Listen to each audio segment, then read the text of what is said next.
¿Qué tal, amables oyentes de Al Día Noticias? Les saludamos por nuestra estación de www.aldianoticiasconjohndidier.com a través de nuestra página de Facebook de Al Día Noticias y nuestro canal de YouTube de Al Día Noticias con John Didier Rodríguez. Atención a los hechos más importantes del momento que destacamos a esta hora. Tiene relación con el atentado del que fue víctima el padre de la vicepresidenta de la República, Francia Márquez. Atentaron contra el vehículo del papá de la vicepresidenta Francia Márquez en las últimas horas en la frontera de los departamentos de Cauca y Valle del Cauca. El padre de la vicepresidenta y un menor con el que se encontraban están siendo atendidos en el suroccidente colombiano, fueron trasladados a Cali por uniformados de la Fuerza Aérea Colombiana. Afortunadamente, resultaron ilesos ante este atentado. Sobre las 3 de la tarde de este domingo, en la vía que conecta a Timba, que está en el Cauca, con el corregimiento de Robles, en el municipio de Jamundí, el vehículo en el que se movilizaba Sigifredo Márquez Trujillo, padre de la vicepresidenta Francia Márquez, fue impactado en 4 ocasiones por disparos por hombres armados en una motocicleta. Según el último informe de las autoridades, el señor Márquez Trujillo no estaba solo, sino que lo iba acompañando un menor de edad, al parecer sobrino de la vicepresidenta, cuyo nombre no ha sido revelado. Afortunadamente, ambos resultaron ilesos ante estos disparos y se encuentran actualmente en la subestación de policía de Robles en Jamundí, bajo protección y recibiendo la atención necesaria tras este ataque que se ha presentado. Por lo tanto, el presidente de la República, Gustavo Petro, pidió iniciar una investigación rigurosa y pertinente para dar con los responsables de este hecho. El presidente, tras el atentado al padre de la vicepresidenta, hizo este pronunciamiento. Las fuerzas militares adelantan una ofensiva contra las estructuras criminales que actúan en los departamentos de Cauca y Valle del Cauca. Luego del atentado del que fueron víctimas el padre y un sobrino de la vicepresidenta Francia Márquez en el departamento del Valle del Cauca, el presidente Petro lamentó la situación y pidió investigaciones para dar con los responsables de los hechos. Y sobre esta situación, la propia vicepresidenta Francia Márquez hizo un duro llamado al ministro de Defensa, Iván Velázquez, por el atentado contra el vehículo donde se transportaba su señor padre. Me duele el corazón que justo en este día hayan atentado contra mi padre, expresó Francia Márquez en su cuenta de X. Este domingo, en pleno Día del Padre, se registró este atentado contra el vehículo en el que se movilizaba el padre de la vicepresidenta, Sigifredo Márquez, junto a uno de sus sobrinos y sus escoltas, especialmente en Timba. Afortunadamente, todos salieron ilesos del incidente. La vicepresidenta escribió de manera textual, comillas, me duele el corazón que justo en este día hayan atentado contra mi padre, expresó Francia Márquez en su cuenta de X. La vicepresidenta hizo un llamado urgente al Ministerio de Defensa para fortalecer la presencia militar y policial en la zona afectada.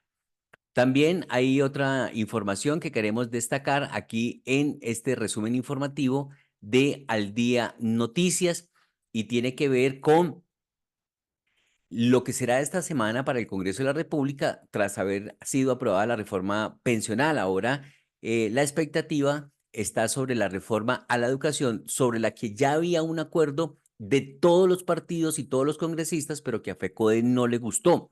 Por eso, este lunes 17 de junio se adelantan movilizaciones en Bogotá, denominada la toma de Bogotá. Así que al debate definitivo de la ley estatutaria de educación llegan dos propuestas. Y este lunes 17 de junio se inicia la última semana de la legislatura en el Congreso, clave para que el gobierno intente salvar el proyecto que busca que la educación sea un derecho fundamental. Son dos las propuestas que llegarán al debate definitivo en el Congreso de Colombia sobre la ley que busca que la educación sea un derecho fundamental. Por un lado, está una ponencia de 158 páginas radicada por la bancada de gobierno y por el otro se encuentra un documento de 70 páginas presentado por los partidos de oposición. La decisión de radicar por separado las propuestas llegó después de que se rompió el acuerdo entre ambas partes por la protesta de FECODE, que hoy adelanta la gran toma de Bogotá en diferentes puntos de la ciudad, estarán llegando hasta la Plaza de Bolívar. Así que esta manifestación denominada la Gran Toma de Bogotá es parte de una serie de movilizaciones anunciadas el pasado 10 de junio. Así que este lunes 17 de junio en Bogotá se vivirá una nueva jornada de manifestaciones convocada por FECODE. Esta manifestación denominada Gran Toma de Bogotá es parte de una serie de movilizaciones anunciadas desde el pasado 10 de junio con actividades que incluyeron asambleas municipales y sindicales el jueves 13 y viernes 14 de junio, respectivamente.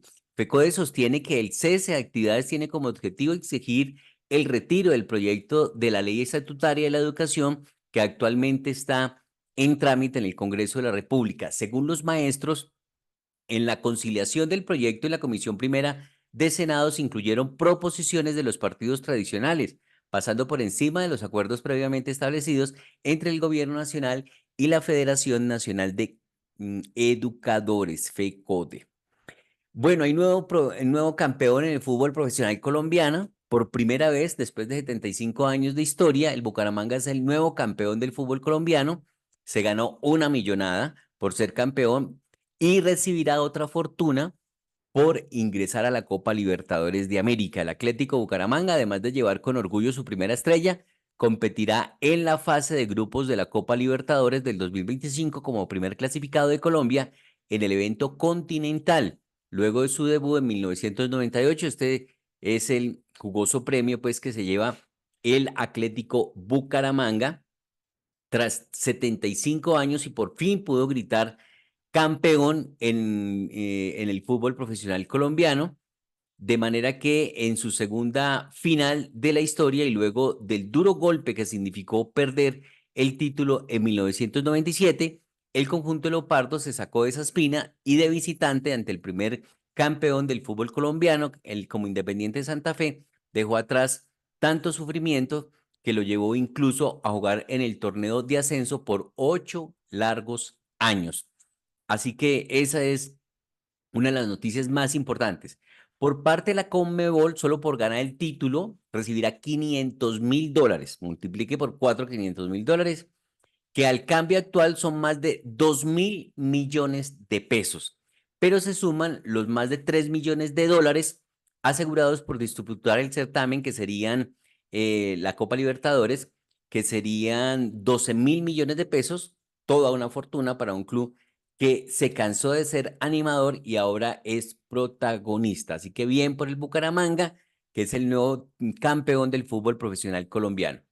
Atención que en el municipio de Mosquera, en Cundinamarca, vecinos denunciaron trago y hasta relaciones sexuales en plenas calles. Los residentes de este municipio cercano a Bogotá se encuentran desesperados por las fiestas callejeras que se registran cada 8 días. Los vecinos hablan de droga, tragos y sexo en las calles del municipio de Mosquera. Rescatan a las 32 personas atrapadas en el Parque Nacional Los Nevados por un derrumbe.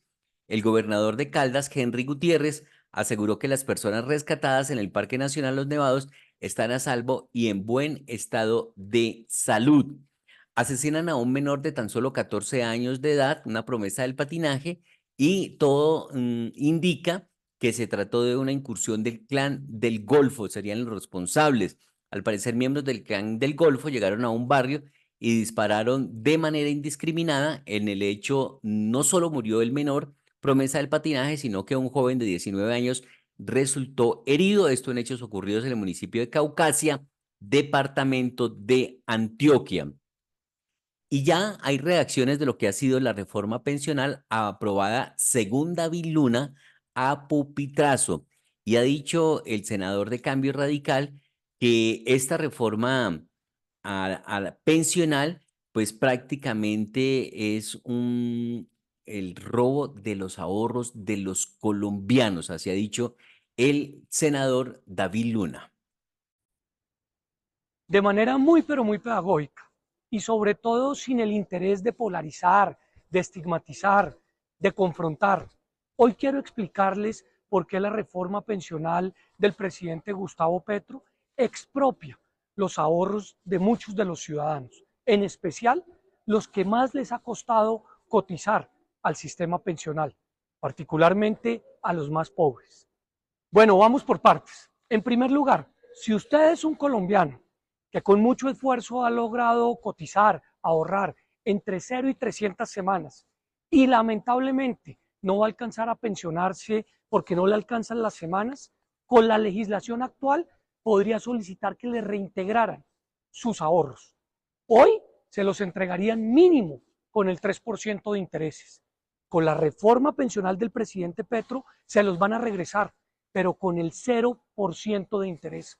Eso es absurdo, es quitarle el rendimiento financiero a los que menos han logrado cotizar. En segundo lugar, si usted como colombiano ha hecho un esfuerzo el berraco para ahorrar entre 300 y 1000 semanas y lamentablemente no le alcanzan las semanas para pensionarse, hoy con la legislación actual puede pedir que le regresen sus recursos, sus ahorros con el rendimiento financiero que la ley establece, o sea, mínimo el 3%. Con la reforma del presidente Petro ya no le van a permitir que usted solicite sus ahorros, sino simplemente lo van a obligar a recibir un puchito mensual, de pronto 100.000, 150.000 o 200.000 pesos. O sea, le restringen su derecho a elegir qué hacer con sus ahorros. Increíble.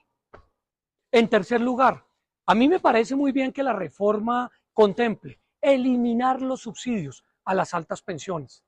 Sin embargo, al obligar a todos los colombianos a que coticemos por lo menos 2.3 salarios mínimos en Colpensiones, nos van a terminar subsidiando la pensión. En mi caso particular, por ejemplo, que cotizo en un fondo privado, Colpensiones me va a tener que subsidiar mi pensión sin yo merecerla. Es absurdo. Y por último, esta es una reforma que lamentablemente no piensan las nuevas generaciones. Es una reforma que por liberar caja en este momento deja desfinanciada la pensión de los jóvenes. A mí me parece que el presidente Petro debería reflexionar. Hay que hacerle un ajuste al sistema pensional, pero hágalo producto de los consensos. Acá se está jugando el futuro de las nuevas generaciones y la tranquilidad de quienes hoy le han brindado trabajo al país. Por esa razón, voté negativamente la reforma pensional. Bueno, eso es lo que dice el senador David Luna, algo muy distinto.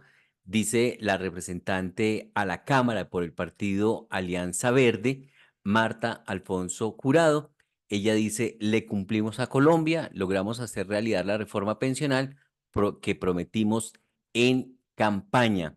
Y entregó una serie de declaraciones considerando que es de muy doble moral decir que no hubo tiempo para la discusión y que la decisión de asumir el texto del Senado de algún proyecto ha sucedido en el pasado y no por ello se ha declarado inconstitucional. Esto porque se está anunciando desde muchos sectores demandas contra esta reforma pensional que porque no se sometió a debate. Y pues la representante de la Cámara dice, no, es que esto ya ha ocurrido en el pasado y por ello no es inconstitucional. Bueno, esta es una reforma que lleva casi 2 años en el Congreso de la República. Tuvo un periodo exageradamente largo en el Senado que nos redujo los tiempos. Esta decisión de asumir el texto de Senado de algún proyecto ha sucedido en ocasiones anteriores en este Congreso y no ha sido declarada inconstitucional.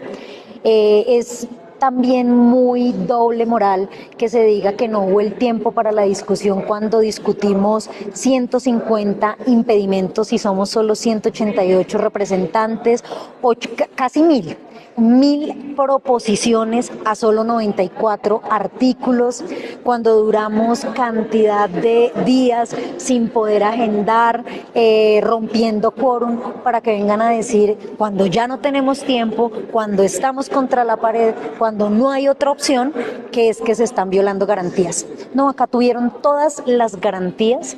Es una decisión muy difícil la que se tuvo que tomar, pero era el mal menor. y hoy lo que tenemos es una reforma pensional que era realmente el objetivo.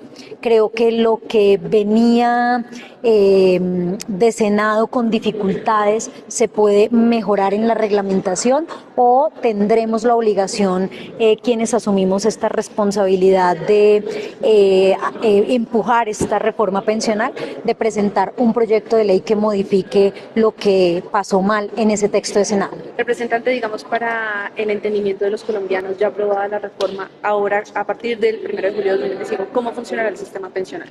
Bueno, todos quedamos afiliados hasta 2.3 salarios mínimos a Colpensiones, los que aportamos al sistema pensional. ¿Eso qué significa? Que se disminuyeron los subsidios a las pensiones hasta 25 salarios mínimos como el régimen actual lo tiene, y eso va a ser un ahorro importantísimo para el Estado que va a financiar el pilar solidario. Todos los adultos mayores de 62 años las mujeres, 65 años los hombres, en situación de pobreza en Colombia van a tener un bono pensional, un auxilio de 225.000 pesos en Colombia. Todas las personas que a pesar de haber trabajado toda la vida, que a pesar de haber aportado, no lograron cumplir los requisitos de pensión y tienen entre 300 y 999 semanas, pueden acceder a una renta vitalicia en el pilar semicontributivo, que es de las cosas que nos toca ajustar en un nuevo proyecto de ley, porque en Cámara habíamos ajustado ese proyecto para que fuera mucho más grande la renta, mucho más alta y más frecuente. Significa que todas las personas que ganan más de 2.3 salarios mínimos empiezan a aportar en fondos privados ese excedente en unas cuentas de ahorro individual que vendrán a complementar esa pensión que Colpensiones les entrega. Significa que vamos a tener un respaldo que hoy no existe, que se va a llamar Fondo de Ahorro del Pilar Contributivo, que va a permitir sostenibilidad en el tiempo y respaldo financiero al sistema pensional colombiano. Es una reforma sostenible, progresiva, justa, es una reforma que realmente resuelve problemas estructurales de un sistema insostenible e inequitativo. Así que, como les digo, esta difícil decisión que tuvimos que tomar en el último momento es una decisión en beneficio del pueblo colombiano y que se antepuso sobre egos. Ahí está entonces la representante a la Cámara, Marta Alfonso, entregando detalles sobre lo que representa esta reforma pensional, que hay todo un debate en redes sociales. Por ejemplo, Daniel Wills, que él es vicepresidente técnico y de estudios económicos de Asofondos, le dijo a Vicky Dávila: Vicky sigue haciendo preguntas tendenciosas que sugieren que no conoce el sistema de pensiones, parece confundir comisiones y seguros. Vicky Dávila, ¿usted va a aspirar a la presidencia en el 2026? ¿Está en campaña? Esa pregunta no se la ha respondido a sus lectores, dice Daniel Wills, vicepresidente, ya hemos dicho, vicepresidente técnico y de estudios económicos de Asofondos, que es un fondo privado. Y le contesta a Vicky Dávila lo siguiente: no, doctor Wills, vicepresidente de Asofondos, no confunda, ni sea tan machista diciendo que no conozco el sistema. Conozco demasiado bien lo que hicieron y por eso la rabia suya. Son dos componentes y usted lo sabe. Por un lado, el 0.7% de las comisiones sobre activos bajo administración, que representa una cifra billonaria. Por otro, se le transfiere al Estado un riesgo que ustedes, los fondos privados, venían asumiendo, y es el seguro vitalicio, necesario para garantizarles a los ahorradores el pago completo de sus pensiones. Ese seguro o autoseguro de algunas AFPs con partes relacionadas se les comía gran parte de los ingresos y les generaba unas contingencias enormes a largo plazo. Todo eso se eliminó. Abre un paréntesis para decir que entonces los fondos privados también se ven beneficiados con esta reforma pensional, porque introdujo una serie de modificaciones que les va a ahorrar una serie de gastos que venían haciendo según esta afirmación de Vicky Dávila.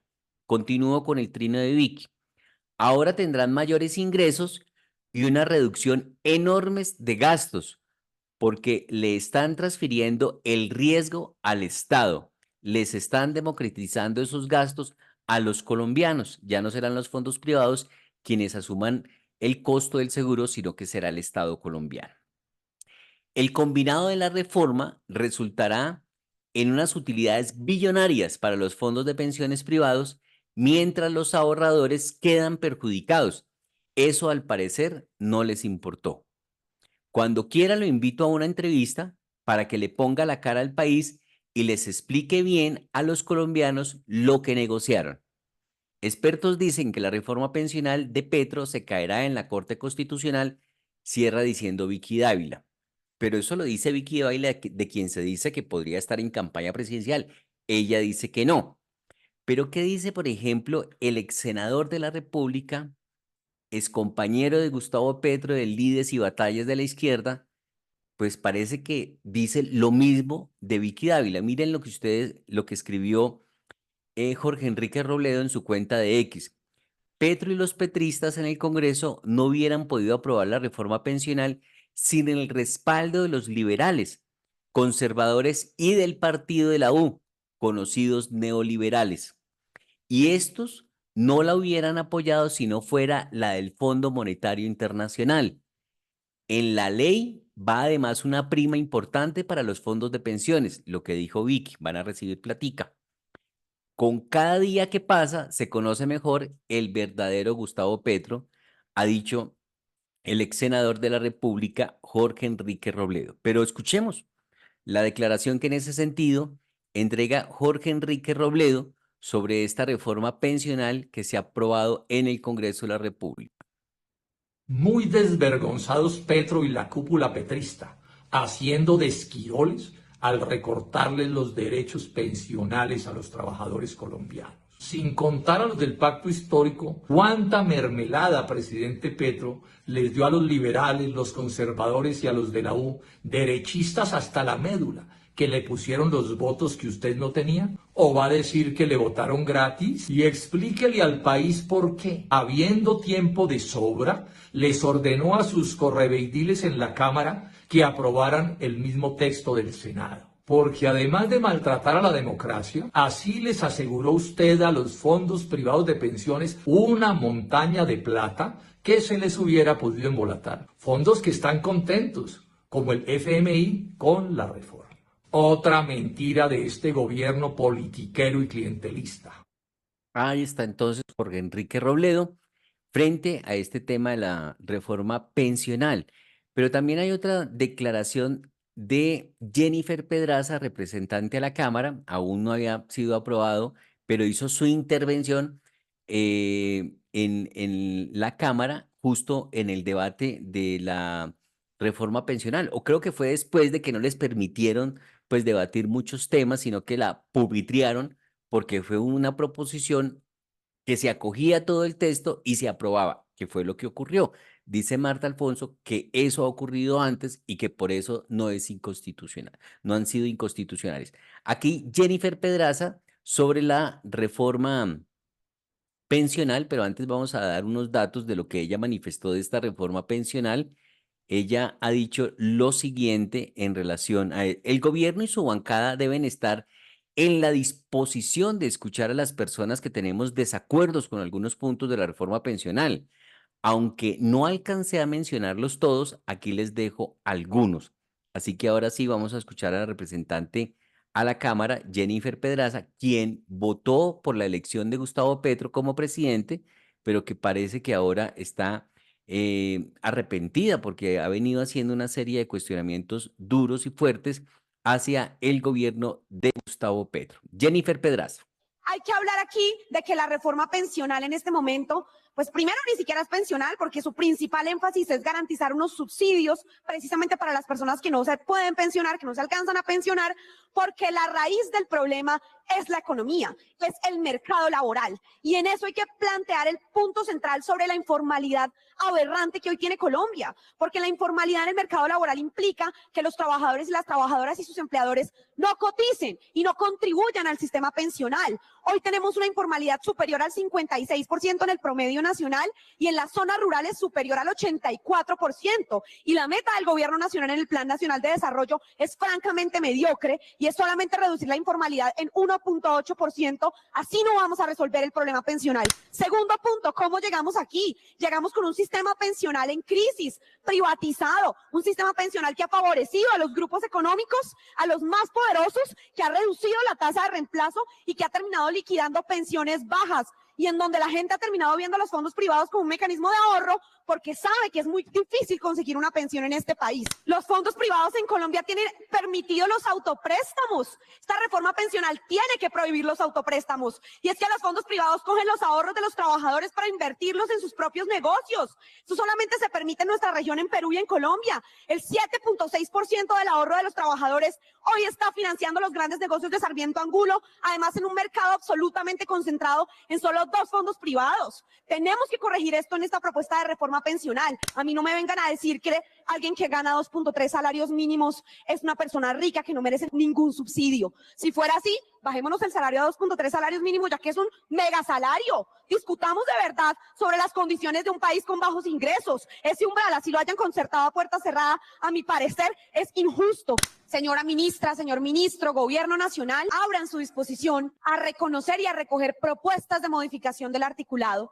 porque a veces me da la impresión de que plantean que esto sea una aprobada pupitrazo sin que tengan en cuenta las propuestas para completar falencias importantes que tiene este proyecto de ley. Y eso me parece muy clave. La Cámara no es el notario del Senado para que vengan a contemplar esa falta de disposición. Ojalá podamos tener una disposición mucho mejor que la que hemos tenido en el pasado. Es Jennifer Pedraza, representante a la Cámara, también haciendo mención de algunas de las situaciones que considera que se deben corregir con la reforma pensional, pendiente a la expectativa de finalmente qué va a pasar con esta reforma pensional en la Corte Constitucional. Mucha gente está anunciando demandas contra esta situación. Tenemos otras noticias. El presidente Gustavo Petro anunció desde Suiza el cambio de gabinete. El anuncio del presidente Gustavo Petro, a casi 2 años de gobierno, sobre cambios en el gabinete, encendió las alarmas porque muchos de ellos pues han llegado, y si una debilidad ha tenido el gobierno ha sido la inestabilidad en estos altos cargos. Así que pues hay expectativa de cuáles pueden ser esos cambios que decida el gobierno. Mientras tanto, pues el expresidente de la República, Gustavo Petro, el expresidente de la República, Álvaro Uribe Vélez, acusó a Gustavo Petro de quebrar la economía de los ricos. Quiebra la economía de los ricos, y de esta manera Álvaro Uribe arremetió contra el gobierno de Gustavo Petro. Álvaro Uribe comparó la situación de Colombia con el manejo político que en su momento dio Hugo Chávez en Venezuela. Así que en las últimas horas, a través de sus redes sociales, de Facebook, de YouTube, de X, el expresidente Álvaro Uribe emitió un comunicado sobre la situación económica del país. Incluso el exmandatario comparó el manejo del país con la administración de Hugo Chávez en Venezuela y dice que de esta manera se está confirmando lo que tanto se le advirtió a Colombia. Las declaraciones es en ese sentido que entregó el expresidente Álvaro Uribe Vélez. El gobierno quiebra la economía de los ricos y con subsidios insostenibles administra la de los pobres para condenarlos al hambre. Fue claro el consejo de Castro a Chávez. Le dijo: acabe la economía de los ricos y administre la de los pobres, pero primero gane las elecciones. Haga la campaña contra la corrupción y la inequidad. Como candidato, dé confianza a la empresa privada y a la prensa. Hágase elegir, que hoy no se puede llegar por la lucha armada. En adelante, controle las elecciones. Consejo de Castro a Chávez. En Colombia ya se ha debilitado la economía de los ricos, entre comillas, y los subsidios para los pobres se quedarán sin dinero en pocos años. La inversión en maquinaria y equipos ha sido negativa en un 27%. Hay violencia física, inseguridad jurídica e inseguridad política. Han cambiado las reglas a muchos sectores de la economía, tal es el caso del sector minero energético. La falta de compromiso del gobierno para liderar las comunidades ha hecho que fracasen los proyectos de energía renovable que venían de atrás. Será difícil que vuelvan a confiar en Colombia. Temores que también se siembran al capital privado de salud y pensiones. ¿Será que vuelven después de que los están expropiando? El agresivo discurso oficial contra la empresa privada genera toda la desconfianza, el pánico. Eso es inseguridad, violencia política. La vivienda y la infraestructura están bastante paralizadas. Esta última, la infraestructura, parece que estuviera en un invernadero estéril para perder el tiempo, para que el país pierda el tiempo. Han expropiado las utilidades, las ganas de invertir y el ánimo de generar empleo. Quienes pagan impuestos están en niveles tarifarios altos de la OCDE, tanto en impuestos personales como en impuestos de empresas. Las tiendas están deprimidas por el nuevo impuesto a los alimentos básicos, cuando debieron dar un tiempo de transición. Con la estatización del 78% de las futuras cotizaciones pensionales, pretenden alegrar a los adultos pobres. Con subsidios que iniciamos hace años y que tuvieron una buena tendencia de incremento. Lo malo es que no serán sostenibles con la caída de la economía privada. Con el excesivo avalúo multipropósito, se presiona a los empresarios del campo a buscar vender la propiedad al gobierno. El pueblo venezolano no se dio cuenta del daño chavista sino muy tarde. Mientras el gobierno chavista gastaba en subsidios para bienes importados un alto porcentaje de los 60.000 millones de dólares de exportaciones petroleras, mientras se gastaba ese platal trayendo bienes importados, subsidiados, expropiaba y destruía a la empresa privada. El pueblo venezolano vivió una fiesta con bienes importados y subsidiados y no se dio cuenta del daño. Cuando vino el deterioro tecnológico, la caída de producción de petróleo y la baja del precio, ya no podían importar tanto ni había con qué sustituir. La pobreza se subió a más del 80%. Los muertos por hambruna se evitaron con la salida de 7 millones de venezolanos. Ya tarde Venezuela quiere recuperar la ganadería y la palma africana. Está la tierra, pero sin confianza. La tierra que expropiaron y dejó de producir alimentos. En Colombia el gasto de funcionamiento en los últimos 2 años ha crecido en un 52%. ¿Cuál será el recorte de 20 billones de pesos que anuncian? En nuestro gobierno la inversión extranjera se multiplicó por 3. En 2002, el ingreso per cápita, esto es, el ingreso de cada colombiano era de $2.377 y en 2009 de 5.211. Las siembras agrícolas aumentaron más de 1 millón de hectáreas. Hubo gran auge de la economía campesina, con programas como la integración con pequeños productores de palma aceitera. Se duplicaron las camas hoteleras. Los almacenes de cadena florecieron en todo el país. Todo lo anterior creó empleo formal. Nuestros estímulos tributarios permitieron el primer parque de energía eólica en La Guajira. Crecieron las reservas de petróleo y de gas. Se pasó de 0 a más de 1 millón de galones por día de combustibles biológicos.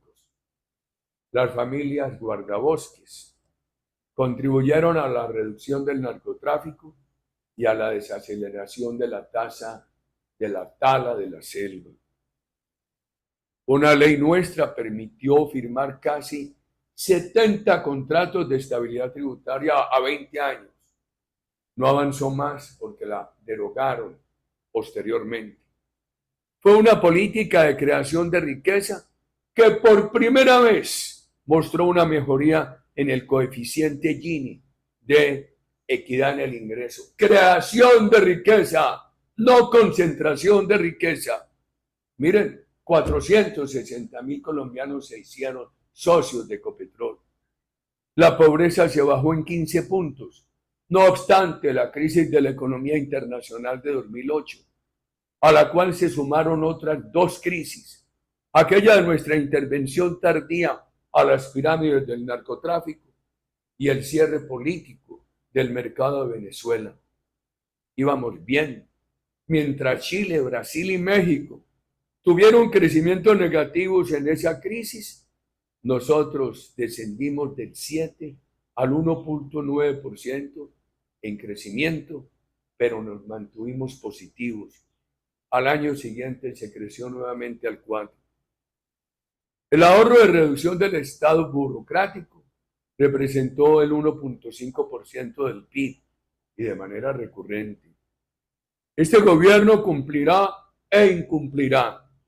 Este gobierno cumplirá con la recomendación castrista de eliminar la economía de los ricos e incumplirá con los pobres, a quienes llevará a la penuria, pasando por alegrías de subsidios y discursos transitorios, todo calcado de Chávez.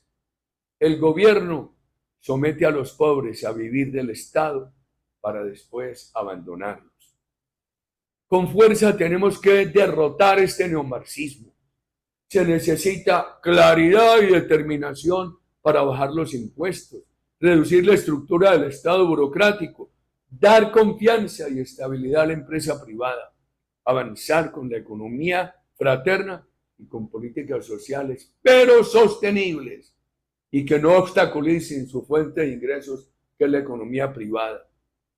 También habrá que impulsar, pero de verdad, el emprendimiento de los jóvenes y la educación alternativa de ciclos cortos acumulativos.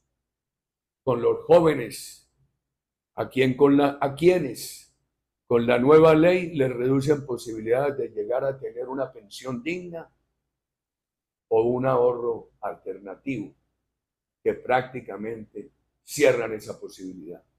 Ahí está entonces la declaración que entregó en las últimas horas el expresidente de la República, Álvaro Uribe Vélez.